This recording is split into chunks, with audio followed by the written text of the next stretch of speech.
नमस्कार, आप देख रहे हैं उजियारा उद्देश्य न्यूज चैनल। लखनऊ राष्ट्रीय हिंदू रक्षा परिषद ने सोमवार को एक शांतिपूर्ण यात्रा एवं ज्ञापन कार्यक्रम का आयोजन करते हुए प्रदेश के माननीय मुख्यमंत्री को सनातन आस्था और हिंदू समाज के सम्मान से जुड़े 4 महत्वपूर्ण मुद्दों पर तत्काल हस्तक्षेप की मांग की। यह यात्रा लक्ष्मण पार्क केडी सिंह बाबू स्टेडियम के पास से प्रारंभ होकर गांधी प्रतिमा GPO हजरतगंज तक निकाली गई, जहां बड़ी संख्या में कार्यकर्ताओं ने संगठन के बैनर तले आस्था संरक्षण का संदेश दिया। यात्रा के उपरांत मुख्यमंत्री को विस्तृत ज्ञापन सौंपा गया। संगठन ने ज्ञापन में उल्लेख किया कि विगत महीनों में अराजक तत्वों द्वारा देवी देवताओं, धार्मिक स्थलों और सनातन परंपराओं के प्रति अपमानजनक टिप्पणियों की घटनाएं बढ़ी हैं, जिनसे पूरे हिंदू समाज में गहरा असंतोष है।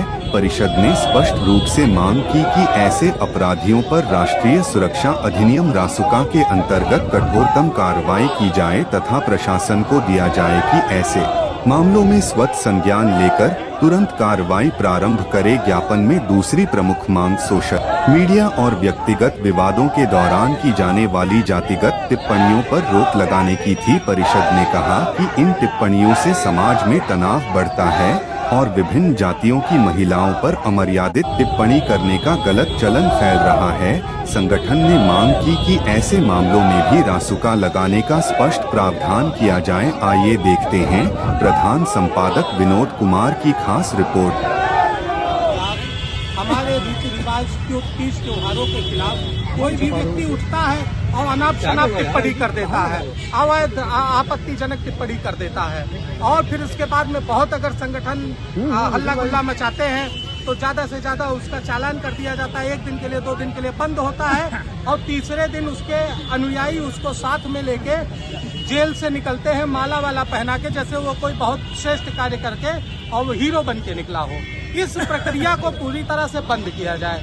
हमारा माननीय मुख्यमंत्री जी से आग्रह है, अनुरोध है, निवेदन है कि जो व्यक्ति धार्मिक आस्था पे केंद्र करके हमारे देवी देवताओं को केंद्रित करके टीका टिप्पणी कर रहा है, उसके खिलाफ तत्काल प्रभाव से राष्ट्रीय सुरक्षा अधिनियम 1980 की रासुका धारा के तहत मुकदमा पंजीकृत किया जाए और कठोरतम कार्रवाई की जाए, जिससे वो समाज में एक नजीर बने और दूसरा कोई व्यक्ति इस तरह की हरकत, इस तरीके का जघन्य अपराध करने की कोशिश ना कर सके। दूसरा, 2 व्यक्ति समाज में लड़ाई करते हैं, सुरेंद्र वर्मा होते हैं और राजेंद्र मिश्रा होते हैं।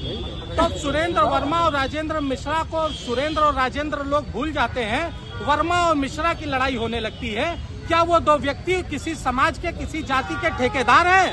पूरे जाति का उन्होंने ठेका ले रखा है। इस प्रक्रिया को बंद कराया जाए।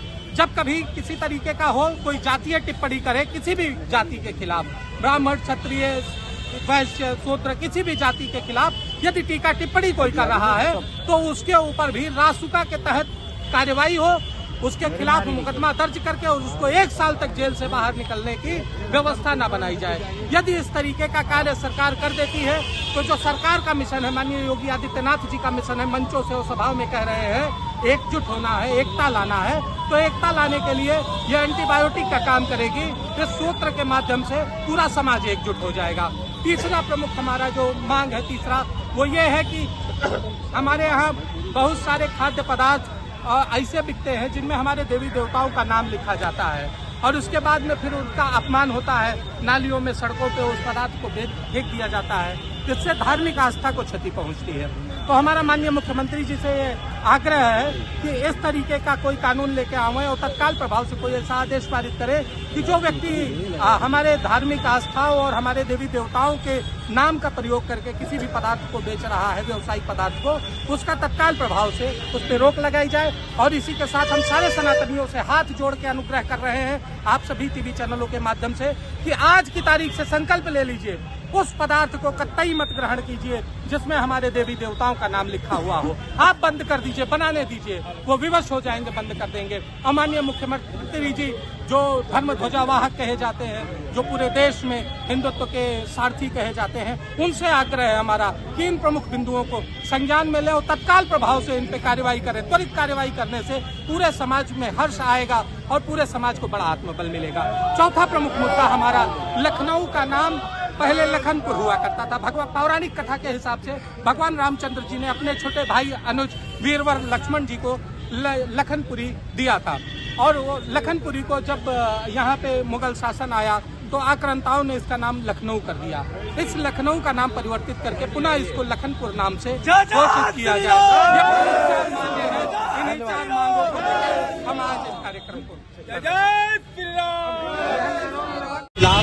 हमारे रीति रिवाज तीज त्योहारों के खिलाफ कोई भी व्यक्ति उठता है और अनाप शनाप टिप्पणी कर देता है, अवैध आपत्तिजनक टिप्पणी कर देता है, और फिर उसके बाद में बहुत अगर संगठन हल्ला गुल्ला मचाते हैं तो ज्यादा से ज्यादा उसका चालान कर दिया जाता है। 1 दिन के लिए 2 दिन के लिए बंद होता है और तीसरे दिन उसके अनुयायी उसको साथ में लेके जेल से निकलते हैं, माला वाला पहना के, जैसे वो कोई बहुत श्रेष्ठ कार्य करके और वो हीरो बन के निकला हो। इस प्रक्रिया को पूरी तरह से बंद किया जाए। हमारा माननीय मुख्यमंत्री जी से आग्रह है, अनुरोध है, निवेदन है कि जो व्यक्ति धार्मिक आस्था पे केंद्र करके हमारे देवी देवताओं को केंद्रित करके टीका टिप्पणी कर रहा है, उसके खिलाफ तत्काल प्रभाव से राष्ट्रीय सुरक्षा अधिनियम 1980 की रासुका धारा के तहत मुकदमा पंजीकृत किया जाए और कठोरतम कार्रवाई की जाए, जिससे वो समाज में एक नजीर बने और दूसरा कोई व्यक्ति इस तरह की हरकत, इस तरीके का जघन्य अपराध करने की कोशिश ना कर सके। दूसरा, 2 व्यक्ति समाज में लड़ाई करते हैं, सुरेंद्र वर्मा होते हैं और राजेंद्र मिश्रा होते हैं। तो सुरेंद्र वर्मा और राजेंद्र मिश्रा को सुरेंद्र और राजेंद्र लोग भूल जाते हैं, वर्मा और मिश्रा की लड़ाई होने लगती है। क्या वो 2 व्यक्ति किसी समाज के, किसी जाति के ठेकेदार हैं? पूरे जाति का उन्होंने ठेका ले रखा है। इस प्रक्रिया को बंद कराया जाए। जब कभी किसी तरीके का हो, कोई जातीय टिप्पणी करे किसी भी जाति के खिलाफ, ब्राह्मण, क्षत्रिय, वैश्य, शूद्र, किसी भी जाति के खिलाफ यदि टीका टिप्पणी कोई कर रहा है तो उसके ऊपर भी रासुका के तहत कार्रवाई हो, उसके खिलाफ मुकदमा दर्ज करके और उसको 1 साल तक जेल से बाहर निकलने की व्यवस्था न बनाई जाए।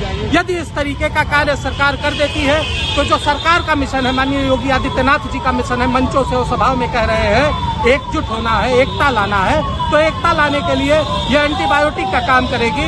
इस सूत्र के माध्यम से पूरा समाज एकजुट हो जाएगा। तीसरा प्रमुख हमारा जो मांग है, तीसरा, वो ये है कि हमारे यहाँ बहुत सारे खाद्य पदार्थ ऐसे बिकते हैं जिनमें हमारे देवी देवताओं का नाम लिखा जाता है और उसके बाद में फिर उनका अपमान होता है, नालियों में, सड़कों पे उस पदार्थ को फेंक दिया जाता है, जिससे धार्मिक आस्था को क्षति पहुंचती है। तो हमारा माननीय मुख्यमंत्री जी से आग्रह है कि इस तरीके का कोई कानून लेके आवे और तत्काल प्रभाव से कोई ऐसा आदेश पारित करे कि जो व्यक्ति हमारे धार्मिक आस्थाओं और हमारे देवी देवताओं के नाम का प्रयोग करके किसी भी पदार्थ को बेच रहा है, व्यावसायिक पदार्थ को, उसका तत्काल प्रभाव से उस पर रोक लगाई जाए। और इसी के साथ हम सारे सनातनियों से हाथ जोड़ के अनुग्रह कर रहे हैं आप सभी टीवी चैनलों के माध्यम से कि आज की तारीख से संकल्प ले लीजिए, उस पदार्थ को कतई मत ग्रहण कीजिए जिसमें हमारे देवी देवताओं का नाम लिखा हुआ हो। आप बंद कर दीजिए, बनाने दीजिए, वो विवश हो जाएंगे, बंद कर देंगे। अमाननीय मुख्यमंत्री जी जो धर्म ध्वजावाहक कहे जाते हैं, जो पूरे देश में हिंदुत्व के सारथी कहे जाते हैं, उनसे आग्रह है हमारा कि इन प्रमुख बिंदुओं को संज्ञान में ले और तत्काल प्रभाव से इन पे कार्रवाई करें। त्वरित कार्रवाई करने से पूरे समाज में हर्ष आएगा और पूरे समाज को बड़ा आत्मबल मिलेगा। चौथा प्रमुख मुद्दा हमारा, लखनऊ का नाम पहले लखनपुर हुआ करता था। भगवान पौराणिक कथा के हिसाब से भगवान रामचंद्र जी ने अपने छोटे भाई अनुज वीरवर लक्ष्मण जी को लखनपुरी दिया था, और वो लखनपुरी को जब यहाँ पे मुगल शासन आया तो आक्रांताओं ने इसका नाम लखनऊ कर दिया। इस लखनऊ का नाम परिवर्तित करके पुनः इसको लखनपुर नाम से घोषित किया जाए। इन्हीं 4 मांगों को लेकर हम आज इस कार्यक्रम को